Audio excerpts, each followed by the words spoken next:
Good morning, Nigeria. On this beautiful Friday morning, I like to say that TVC has a finger on the pulse and our eyes constantly on the streets. And the criteria for this segment is trending stories that need dialogue. In our first story, in a chilling courtroom testimony, 23-year-old Chidinma Ojukwu, a former mass communication student at the University of Lagos, recounted the moment that she allegedly found Super TV CEO Usifo Ataga dead in a pool of his own blood.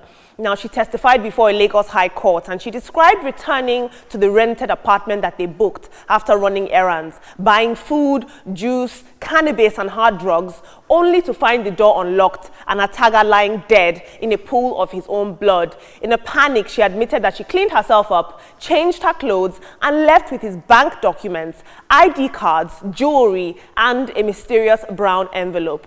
She narrated the journey of their relationship, which began in late 2020, and she claimed that Ataga, a married father of 3, helped pay her school fees and supported her cosmetics business. Now, on the weekend of his death, she said that he funded food and drugs for their private romantic rendezvous ahead of his birthday, and he had planned to reunite with his estranged family in Abuja afterwards. This is very scary. Now, what is even more chilling is her post-crime conduct, that she came and she carried his jewelry, his ID cards, brown envelopes. That really, in the court of law, it will be easy to prove that she had a guilty mind, or a mens rea, as they say in legal terms. But let's take a look at social media. I'm going to take 3 tweets on this. Curious to hear what you guys have to say. Zoe says, lawyers are worse than politicians. They have coached this girl on what to say.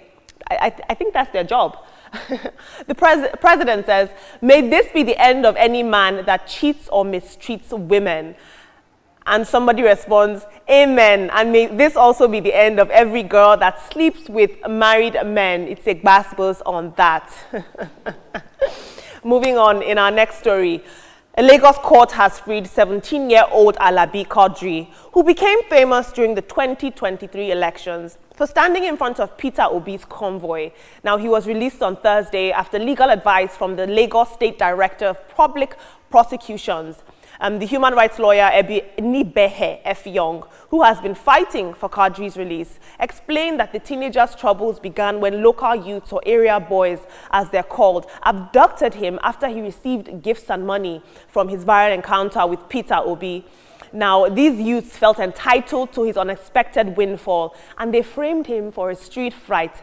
He was later falsely charged with armed robbery and detained with adults, despite only being a minor. Now that he is free, the lawyer, F. Young, is crowdfunding to help him escape this community that tormented him and almost ruined his life. They're trying to rebuild his life for him. What is these 2 cases, both the case of Chidinma and the case of Quadri, what I find interesting about this case is that there is a prolonged pre-trial detention. Section 35 of the Nigerian Constitution guarantees that people who have been arraigned or arrested or detained should be arraigned before a court within a reasonable time period. So the fact that these people, Chidinma was kept for 3 years, this boy has been in detention 3 months, it shows a lapse in our legal system. But what worries me about this case is this crabs in a barrel mentality. Let's take a look at social media.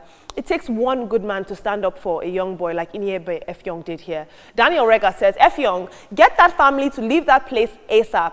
Quadri's release isn't sitting well with his enemies, and they might do worse unless serious legal action is taken against them, and fast. The affected family should go and live elsewhere for now. That said, a job well done to everyone who made his release possible. Zico says there are many Quadris languishing in detention centers across Nigeria because of the unbridled criminality, lawlessness, and a lack of accountability in the police institution and the weakness of the justice system. History will vindicate the just. We'll take one more tweet on this.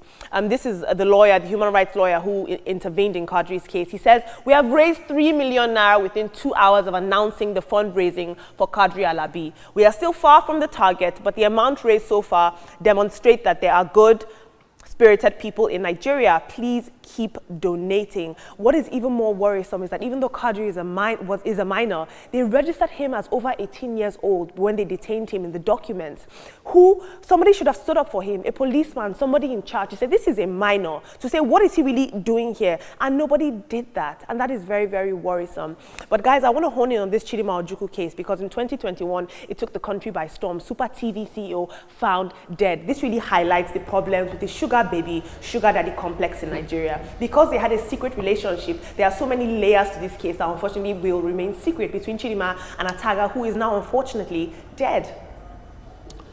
Chidinma, you know, when you find somebody dead and your first instinct is to take valuables, you have announced yourself as guilty already. You know, so whether she's coached by lawyers or not, the cold-heartedness of that action alone says that I'm culpable. For the young man, I thank God for the lawyer that is helping him out, and every case that comes out shows one bad behavior by institutions in Nigeria. Why was he registered as over 18 when he's not? You know, so many questions. Every time we have a discussion here, you see holes in one thing or the other. I just hope things will get better soon. Institutional lapses. I'll take it up from there.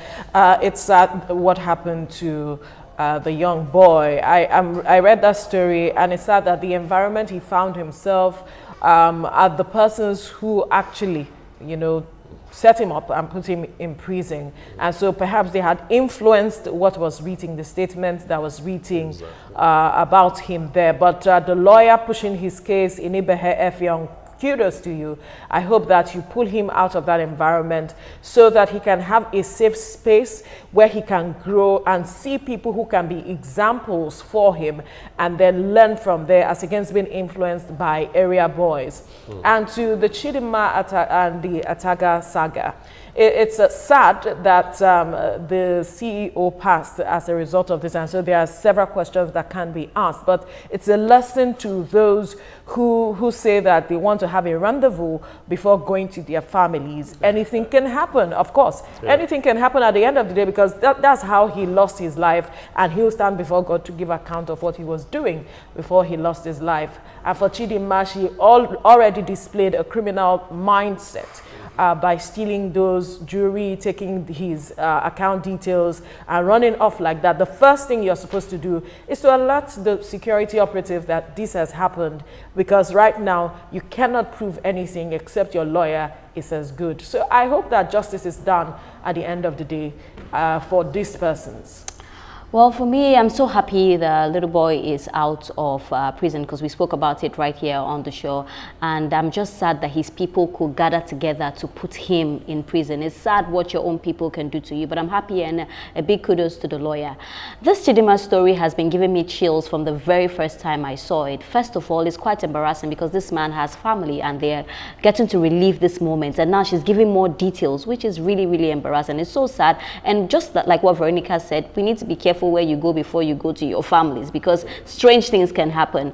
And also for Chidinma, I would never believe your story because you stole things. If immediately you saw him dead, you went to the police, you went to authorities, then I can listen to you. But right now, you are a very big suspect. Yeah, so I'll join my thought with you guys as well. You know, saying congratulations to those who using social media, using their influence to help the young man, young boy out of prison. So all investigations had to be done because the police, the DPO, I understand the DPO is being investigated as well. So everyone who had a hand, whether the area boys or anyone who had a hand in putting the guy behind bars beyond, I mean, against his own freedom, then they should be brought to justice.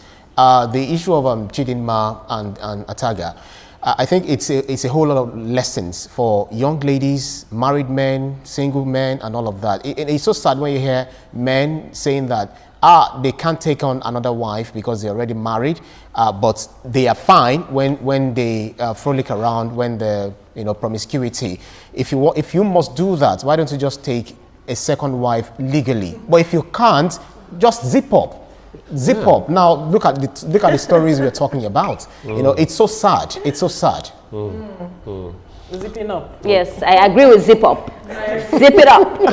The second wife issue, I agree with it. You know, if you must do it, but Ejoma, why was taking then? a second No, wife? Wait. at this stage. Veronica, let's ask our men here on the table. Veronica, I have something for our men on the table. Please, I have something for these two men on the table. Okay, why must men be polygamous in nature? Mr. Itoma, why are you talking about two? No one has said men must be These polygamous are in the nature. questions that are That's, important no one for has said national that. security. Thank you guys The thing is, so much. there are some These men are the questions who that we need to ask.